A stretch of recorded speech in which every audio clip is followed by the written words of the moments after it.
Hello, everybody, and welcome back to Ears to the East. Wait a second, actually, let me do that a different way. Wait for it, wait for it, I got this. What's he doing? Welcome to the desert of the East. Oh my God. Yeah, it's because, I've been saying I got those problems with my eyes and like looking at the screen. Yeah. I bought some like things to go over my glasses, Oh, and nice. they actually make me look like I'm a blind man with a cane. But I thought the Morpheus reference might save me a bit. I was going to Anyway, say you are the whitest Morpheus I've ever seen. I am unlucky Morpheus. I am. Unlucky Morpheus, I like it. uh, Oh, anyway, so today we're here to talk a little bit about so the video came out. You did a reaction. yeah, I I've didn't do a literally reaction. just done that one. You were Uh, there. I said that at the beginning of okay. this before we recorded. I was like, hey, we can talk about this. And you were like, yeah, I know. I was there. Baby Metal doing Brand New Day at Foxfest. And so this is a collaborative song, isn't it? I mean, when it came out on Metal Galaxy, it was a collaborative song. And as far as I'm aware, this is the first time they've ever done it live with like the full collab lineup. Yeah, am I Yeah. correct? Okay. As far as I know, yeah. As far as I know. So I haven't seen your reaction yet because you've just posted it. Neon Reaper reacts.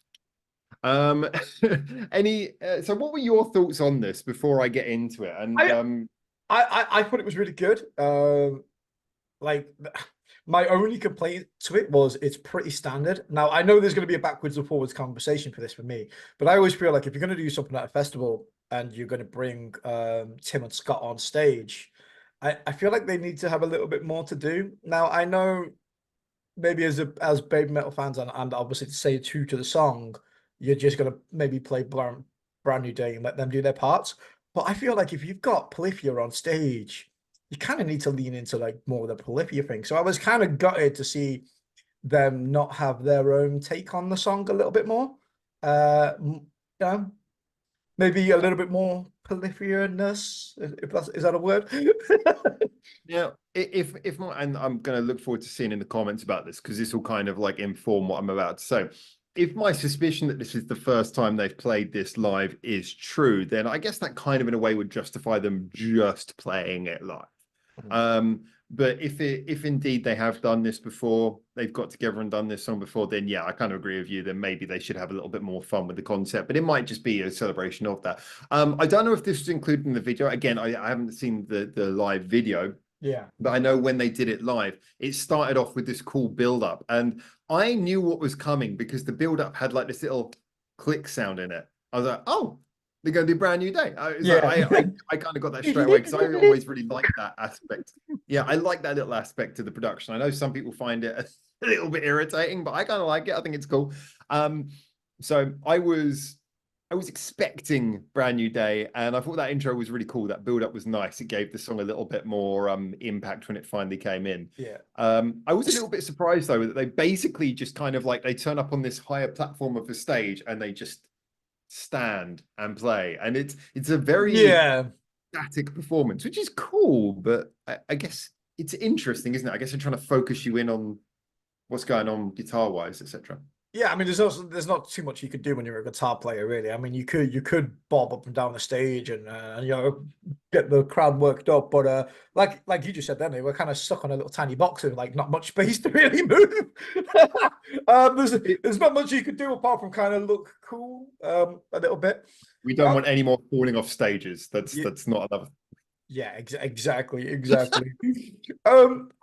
a bit of a weird one for me. I don't think it was a bad collaboration by any means. I just thought it was rather box standard.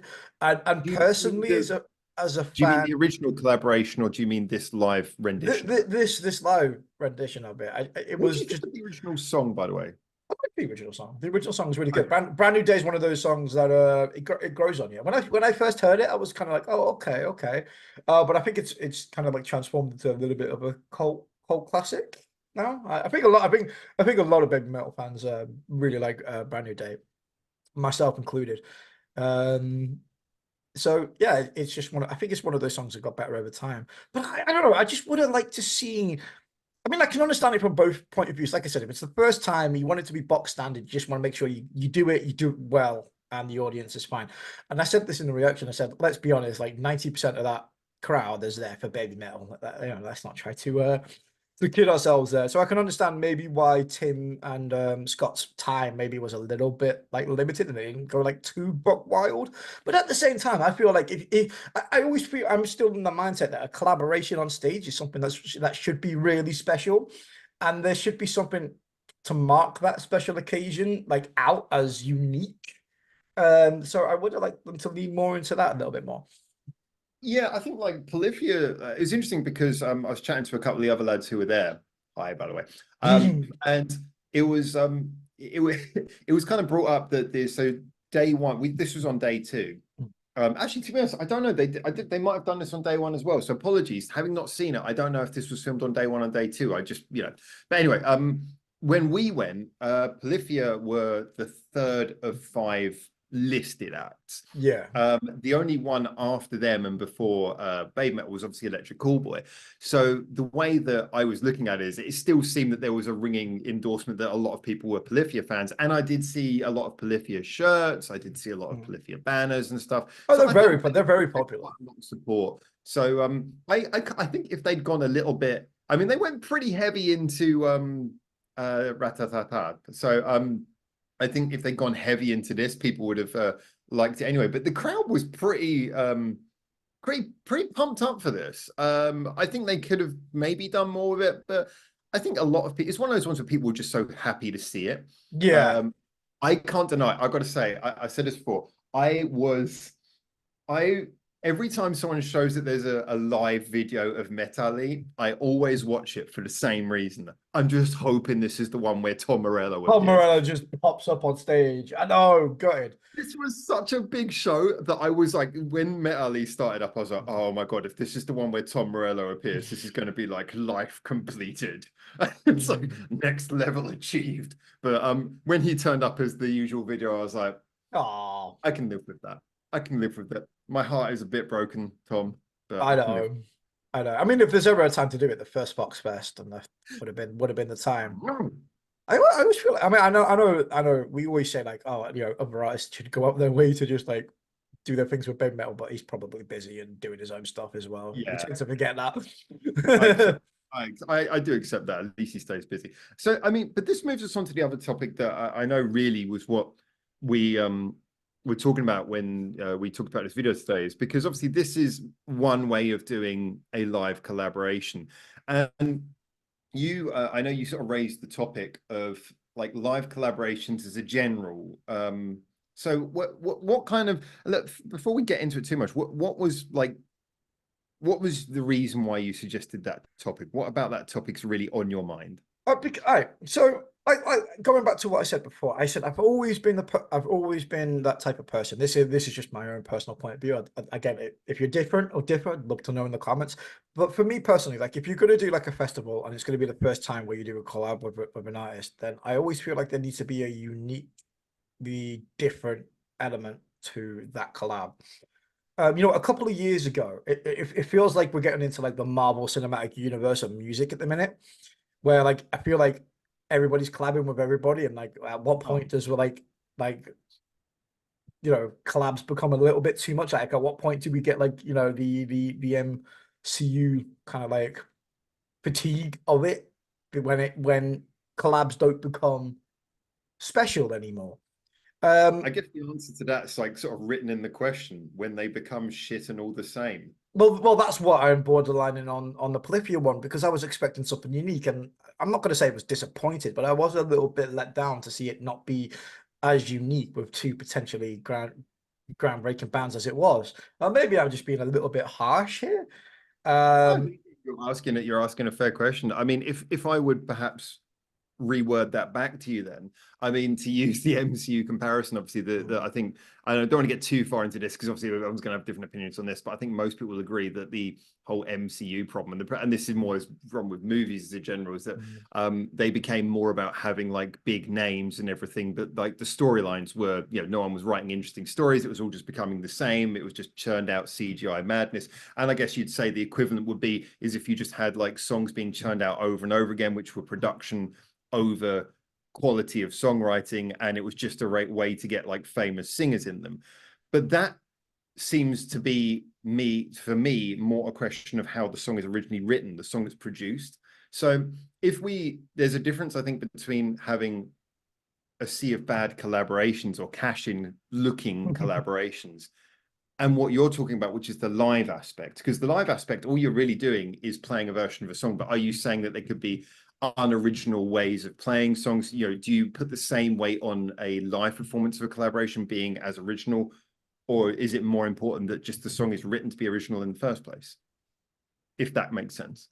A little bit of both. You know, like if a band plays collaboration or they come up with a collaboration and they play that collaboration often, like does that collaboration even become special anymore? Like the thing like you just said then, like you were excited with the Tom Morello thing is because it's never happened before. So it's unique because if he did pop up, then you'd be like the first in the world to ever see it. Everybody was clamoring, harking back to Kingslayer, where nobody had seen them live, and the build-up was nice, and then eventually you saw them, and there was a big deal about it. The excitement was there, and this one, you know, in comparison to the other examples I just mentioned, it came and it just kind of like petered out. It just felt like they were on stage for being on stage instead of marking the occasion of what I feel like a collab should be, you know, if that makes sense. It's like harken back to like 20 odd years ago when like a band was on stage or something like Guns N' Roses or whatever, and then like, you know, Freddie Mercury would just pop up with like randomly, you know, to come on and do a song. Like you'd be like, whoa, what the, you know, what the fuck? And that collaboration would be special because Freddie would offer his unique kind of like take on a song, and it would be special to what's going on with the crowd right then. Because you wouldn't get Freddie to come on just to do the normal song. Okay, so you do Freddie to come on to be Freddie in the your two song. examples. Sorry, I am waffling a bit here. No, it's good. It's just I want to pick up on the points before I forget them. The 2 points that you're bringing up there, then, kind of two opposites, but with a thing in common. It was like one is the sort of very sporadic, oh my God, someone famous has just like turned up on stage, and the other example is like a collaboration where there's a big build up, everyone knows what it's going to be and they build up. But either way, it's the event, it's the whoa, it's kind of what you want from live music as a general. And then you juxtapose that earlier, you said like as opposed to just trotting out the same collaboration over and over again. This is probably where we should separate a little bit from Brand New Day, because we're not really sure if they've done that before, and I think they haven't, in which case I'd say it still is quite special. But basically what you're saying is a collaboration, if these two artists are in the same place at the same time, it should be something special above and beyond the fact that the song itself would have been special. It's like you never want them just to come on stage and just trot out the same song. The same song. Like if you've got two artists in one place at a festival or whatever, it always should be a unique experience. Personally, you know, I don't know how you feel about that. Like if I saw them at one, like let's say I saw BABYMETAL POLYPHIA, by the way, Spanish, in a Spanish concert, and you know they both came on, and it was the exact same performance from, let's say, the Fox Fest that has just gone. Would that not tarnish like the Fox Fest performance? I mean, would you not be a little bit disappointed if you happened to be at both? And I mean, the probability of being at both is very slim. I realize that from like two opposite ends of the world, but would that just like not be a little bit like underwhelming to see the same two performances in different areas? But what I'm trying to get at as well is not only do we not want a mundane performance of a song, of a particular song, but you want to make sure that if you do come on stage with that song, that song is special for being played at that particular time. I mean, if I kind of agree and disagree at the same time, I'm trying to really think about the question, because in It's hard for me. I'm definitely not articulate enough to try and get what I mean across. No, it's a good point. I mean, if I were going the route of disagreeing with you, then I would say, well, the argument is that the song already is special because it's a collaboration. It's a rare thing, and therefore just being able to see it live is nice because we have a recorded version. Why not hear a live version? And I'd also argue along the lines of, well, look, you could say that about any song from any band. It's like, why do bands go live and play the song pretty much the same over and over again? It's like, every single song should be Don't You Tell Me by BAND-MAID, where you throw in an extended guitar solo. So you can't do that all the time. But then again, what I would agree with you on is that maybe there should be more originality focused on live collaborations because they're so rare. Getting the artists together in the same place is so special. It's kind of difficult because I think it depends a lot on the song. I mean, one that we talked the other day about when there was the Anno Lilis collaboration, one of the many collaborations this year, and they did that version on the first take, which is ostensibly a live performance. And they performed the songs basically as they originally were, but there were just little changes. Like in the second song, the more ballad one, the core guitar was replaced by an electric keyboard, but otherwise it was pretty much the same. And just a little bit more raw sounding. And then, there were just these little changes in there. So I guess it's difficult. I mean, I think it depends on the song. I think it depends on who the artists are. I think it depends on what, there's a lot of factors. Some songs you just want them to come and play it exactly as is, because that's just the way the song is. Whereas some songs, they feel ripe for messing with. And the funny thing is when you talk about Brand New Day, Brand New Day is such a sparse song. It's got like those little gaps, those little stop starts. I can see what you mean, because Brand New Day feels like one of those songs where you could do a lot with that musically. You could be very playful with that because the song's already kind of cheekily minimalistic. It's giving you room. If you want to do something with it, it's giving you room to do something with it. There's nothing wrong with it the way it is. Again, we both like the song. I agree. That's the sort of song where you could do an alternate version. Plus, the other thing, it's not like it's some really famous single. But then again, I guess people, if it's not such a well-known song, people might think the performance is more special, and therefore they're going to want it to be more true to the original. I think there's a lot of factors. I mean, again, let us know in the comments for this one. I'm just talking pure like hypotheticals here, and just like for the sake of bringing up an argument, because I was like I said, I was thinking about this one, again, I'm just always in the tank that I feel like, especially if it's going to be like an official music video or something as well. That's the other thing. Like I feel like there needs to be something.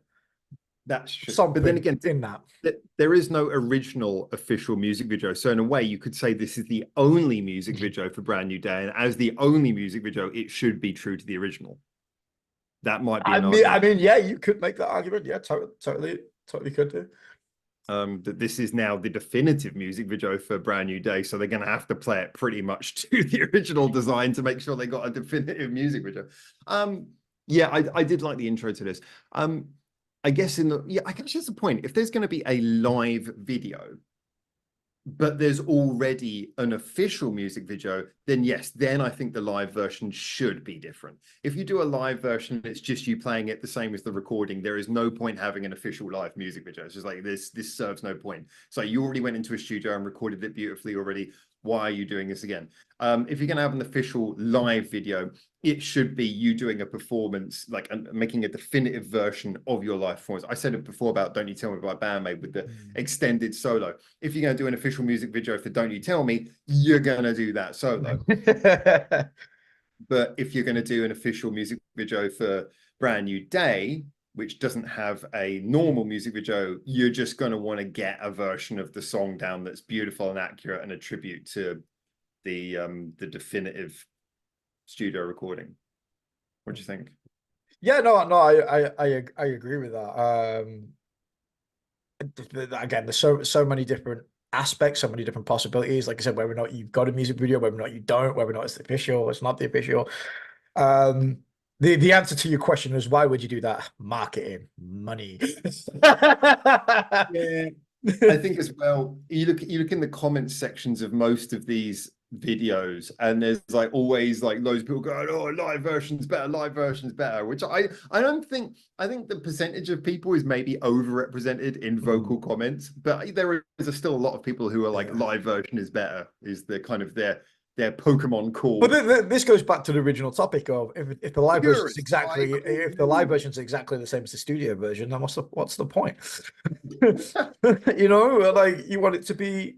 Why would the live version be slightly better? I mean, there's other aspects to it, like sound quality, and sometimes the sound mix being a little bit off, but sometimes the sound mix being a little bit off means you can hear like the bass maybe a little bit more than you would do in the studio version or whatever, which can make live performance, you know, certainly for each person a little bit better than maybe the studio version.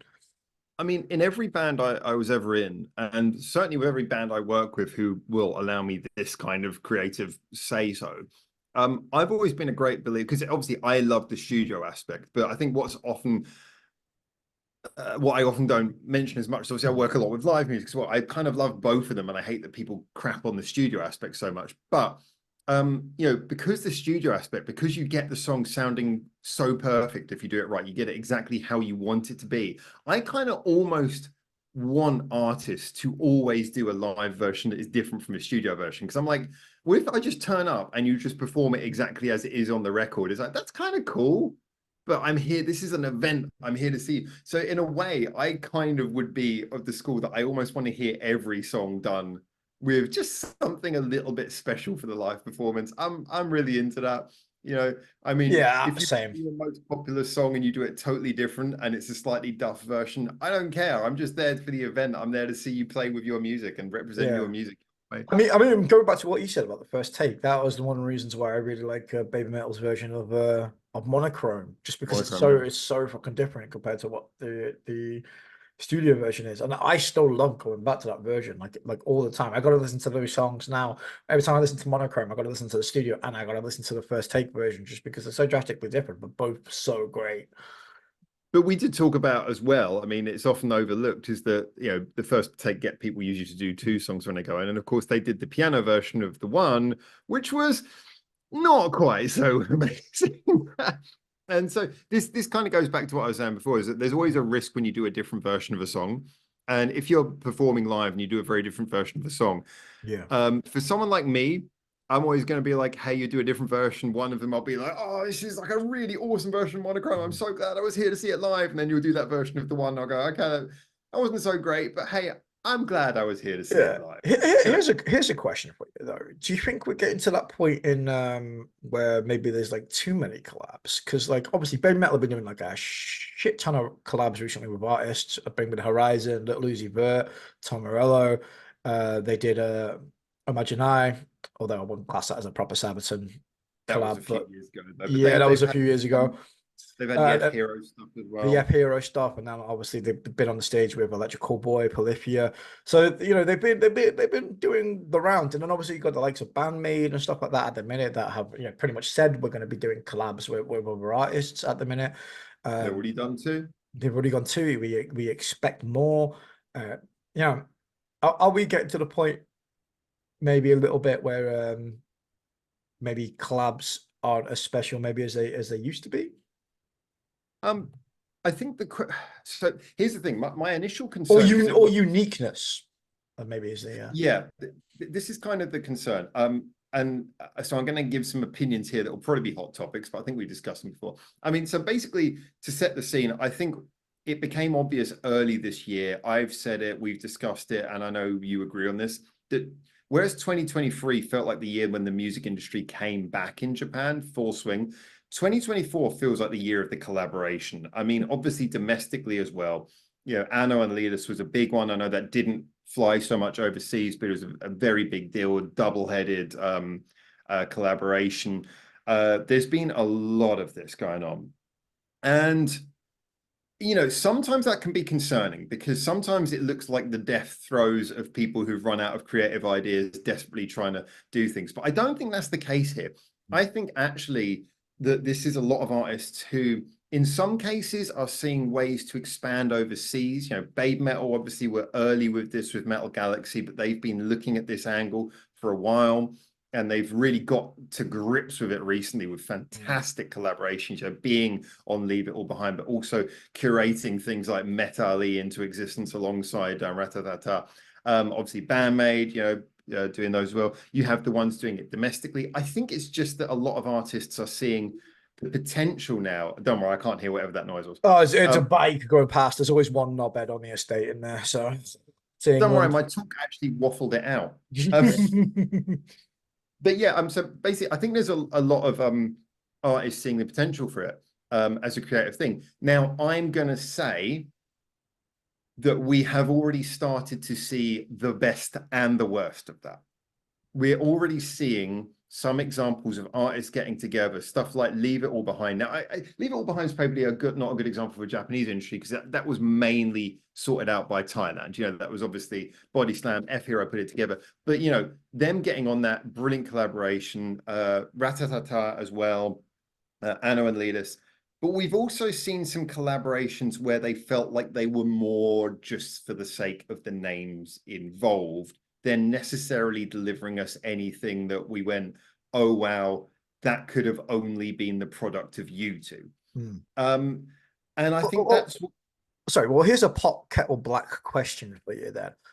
Because, like, do you think we're still suffering from COVID here, and a lot of these collabs now are not natural progression collabs to of what a band maybe what do, but more of a collab to push internationally as you know, maybe a little bit quicker than they would normally? See, the problem is here's the problem with collaborations as a general. I made him think on that one, guys. Well, yeah, no, it's a really good question, and I would say that the problem with collaborations as a general, I mean, we've been talking about this for years, even before we did Ears to the East, is the fact that we know all the Japanese artists, at very least, we know they're all friends. We rejoice every time we see, oh, some famous Western singer is, oh, this Western band, oh, here's a photograph from the hangout of a Japanese band. We know they're friends, and so often we say, wouldn't it be cool? Oh my God, all we have to do is just write a song together. We'd have a collaboration between them. We've all been begging for this for a while. But as I've said before, I think the thing about collaborations is just because you see two people you like next to each other doesn't mean that that's going to result in a good song. You might like them separately, but the ability to write a collaboration is not the same as the ability to write a good song. You know, you need to have both bands need to work together, and you need to have an awareness of that. You know, as I say, a band itself only works and lasts if every member knows what they do in the band and they don't step on someone else's feet. And a collaboration, as brief as it might be, has to have the same dynamic. You know, you can't have a band where, you know, one's got like two guitarists, the other's got two guitarists, they're all just going to play the same thing. You know, it's like you've got to work out how you're going to make this work. And if you're just sort of happy to play with your friends, you might just not want to step on each other's toes and just deliver something fairly white bread, simple, just to sort of like say, hey, we played together. And yeah, you're having fun, we're having fun, everyone's having fun. But the truth is that it's not getting the thing that maybe I'm excited for, which is the most out of what makes you both unique. It's just kind of there together. And I'm not against that, but I think that's probably what fuels a lot of these overseas ones from the band's perspectives, and obviously from the commercial perspective. They're all going to want to have a hit with an overseas group, because that just means that you can tour to a fanfare every time you go there. So I think those are the two things driving it. Slight commercial aspect, but obviously also they're going to be thinking the same thing as us, looking at these bands going, we're friends, let's make a song. As you would, as that's the best thing about being mates, especially if you're musically inclined. I'm going to rein it back in a little bit here. We're going to go back off the topic of collabs a little bit, back to more like collabs on a live stage. Okay. Because we were, again, saying what POLYPHIA was kind of standard. I don't know whether or not you've seen them, but Asterism obviously was opening or playing alongside Metalverse. We didn't mention that, did we? Yeah. No, I haven't seen anything about that, by the way. So I don't know whether or not you've seen them or not, because I was going to ask, what was your take on like Asterism or Metalverse? Were they? Did you see them? Did you play? Did they just play like a backing band as for Metalverse, or did they offer that like Halka solo twist personality on them? Because that's something else I've not really heard a lot about. I'll go into that fairly briefly because I imagine a lot of people have already seen it, but just to give you the basic hit points. They did a relatively short set together, but I feel like during that set, they tried every take on what they could do together that was possible, which I liked. There was lots of songs for a different feel. Like the first song they came out to, effectively, it was Asterism playing as the backing band. There was a recording, there was the backing recording as well, adding extra instruments, the trumpets and everything, whilst Metalverse played at the front. So then you've got, okay, backing track, band, Metalverse, cool. Then they did some songs where there was a couple of breaks where Asterism just did some like instrumental breaks. Then there was one song in particular where only the main member, is it Miko? I think it's Miko or Mikio. Yeah, something like something like that. I always get confused who's who. But anyway, Same. it was the one who sings. She was up front singing with just Asterism playing in the background, and it was like having a raw live band performance of Asterism featuring her as a singer. Yeah, they had that, and they took every single swing at it. And what I would say is that it was an extremely interesting set.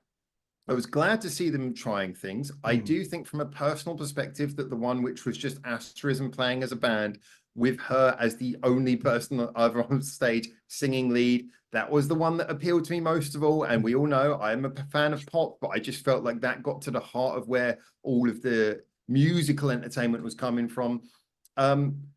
But I will say my end feeling coming away from it is not, there was no one song where I was like, oh my God, that was amazing. It was more a case of some cool stuff happened here. I was listening as like some cool stuff. There was inventiveness. Nothing really landed as a 10 out of 10, but I was kept interested. Yeah. And it was that feeling of, okay, you've got the potential. You're playing with ideas. I'm just hoping that all of this coalesces into something where it's like, bam, we're going to make Asterism and Metalverse into one group. We're going to make it efficient. It's going to work. It's going to be the best of pop and rock. That's what I'm hoping. I'm really hoping. I'm in the same way that the people, for the folks from Kami Band, it's not like they didn't have their band on the side whilst being Kami Band. I feel like Asterism can still be Asterism, still release records, still tour, whilst also being part of Metalverse. Why the hell not? I'm all for that. I think Asterism fans would disagree with you on that point. Well, I'm saying without stopping anything they're currently doing. So if anyone disagrees with that point, it's only because they have some moral objection to it. And if you have a moral objection to it, then think harder. Yeah. I mean, so haven't seen how creative there's always I always one knob on. Yeah. Always one knob head on the estate. I forgot where I was going with this. Oh yeah. So having seen like the Metalverse and like Asterism collaboration and how varied to varying degrees of success that was and just how different it was, would you have not liked that a little bit more for Brand New Day for the BABYMETAL? Like do you like when you see something so creative as that, and then maybe with like a Brand New Day, which is very by the book a little bit, does that not take something away from Brand New Day? Do you think? Nice attempt to bring it all round at the end. I know. I'm trying to wrap it all. We can see the free version of Zoom. Free version. We're not worthy. I don't think it's an equivalent comparison, if I'm honest with you, because like Brand New Day is a song that was set in stone. It was the product of them wanting to do something creatively together, I'm assuming. Maybe mandated, but I'm assuming it was they wanted to do something creatively together. Whereas the whole Asterism thing and the Metalverse thing, there is, to the best of my knowledge, unless it's coming out soon, there is no Asterism Metalverse song. They do not have a song together. They're just two groups who don't have enough songs to carry an entire set of their own. So in a wise commercial decision, they were like, well, let's put them both on stage at the same time and let them have fun together to elevate their sets. And yes, it leans into what I was saying about when you have two artists on stage together, they can elevate them each other, but they can also do that in the studio. They can also do that whilst writing a song together. And to be honest, I think that the Brand New Day performance was what it should have been, especially if they were considering recording a live official music video. I think it was what it should have been. If they ever do it again, I hope they do it with a different twist. And from my perspective, yeah, if there's anything that people feel is lacking creatively from that song, that should have been addressed in the studio several years ago, rather than on the stage for the only performance of the song. But I am still the person who would say, if you're going to do songs live, as a general, in most cases, I want them to be different from the recorded version, because if you get to do it several times, then you should be enjoying continuing the creative process. I'm just going to quickly add one thing to yourself there, though, Neil. Go on, do it. Do it. Off the back of that, if you, and I know this isn't really the question, but I'm kind of intrigued. If you had creative control over that, what do you think you would have most enjoyed happening as an alternative in that performance of Brand New Day? What do you think would have? I said this at the beginning of the reaction video. I said, I hope, like I said, I hope Tim and Scott got just a little bit more freedom to do them. I wanted more, believe it or not, again, probably everybody's going, no, Neon, but I would have liked more Polyphia to influence in that song. I always feel like if you're doing a collab live, yeah, improvisation, an extra, it doesn't have to be much, but just an extra minute and a half of just them being a little bit more creative on the guitar, maybe filling in some stop gaps, giving you that kind of Polyphia kind of flavor, overlaying what Brand New Day already is. Like a Polyphia intro in the way that you'd usually get a company band intro? No, not so much an intro. I like Polyphia are so technically minded, so great guitarists that I feel like they could take Brand New Day, do like I always credit Misa for BAND-MAID, like with her bass fillers, and I feel like they're so creative enough that they could do what they wanted to in the stop gaps that are in that song, as well as having maybe like a minute and a half, just like the song sort of being on a slightly pause while they go and do their own little signature sound over the brand new, I feel like that song is almost like the living demonstration of that expression that good musicians know when not to play. It could be like if it was the difference is if it was a singer collaborating on this and they filled their part in, I think I'd be genuinely happy. And just as a music fan, full stop, of fans of both BABYMETAL and Polyphia, I just look at it and go, maybe I'm greedy. Maybe that's what it is. And like I've had my fill of BABYMETAL a little bit in that song, and I'm like, I just want a little bit more Polyphia in there, please. Like maybe I feel like Oliver Twist when he goes up to the bowl and goes, "Please, sir, can I have some more?" I should probably cover your ass by saying that when you say you've had your fill of BABYMETAL, you don't mean you've had enough. It's like you're actively getting as much. Yeah, I'm getting my nutrients and feeling fully fed with the BABYMETAL stuff, but maybe not so much the Polyphia in that song, which is like stomach for Polyphia. Exactly. I feel like if you're gonna have them on stage, I just feel like going back to what our original point was, it just needs to be a little bit unique. I would have liked them to add their own a little bit more flavor onto that song. But then again, like you just said, if it's the first official live music video and it's the standard recording and they're playing it for the first time, then I think for 95% of the BABYMETAL audience that was in that crowd probably would have been just happy to see Brand New Day be Brand New Day. So I'm interested. I'm interested to know what people's thoughts about that would be. And this is all hypothetical, by the way. Like this is just something I thought of before we talked about. I thought it was an interesting of like what we could do with collabs and maybe when collabs maybe go too far, or maybe there's too many and it just doesn't quite hit the same spot as it used to. Go too far.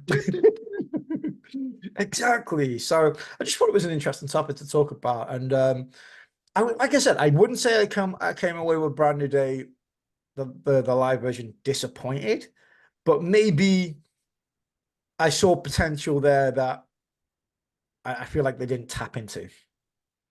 All right. Well, I think that's a really interesting point. I think it was a great live performance, but I do agree there's a big question about how to make songs different live anyway. That was cool. So I think now it's time to quickly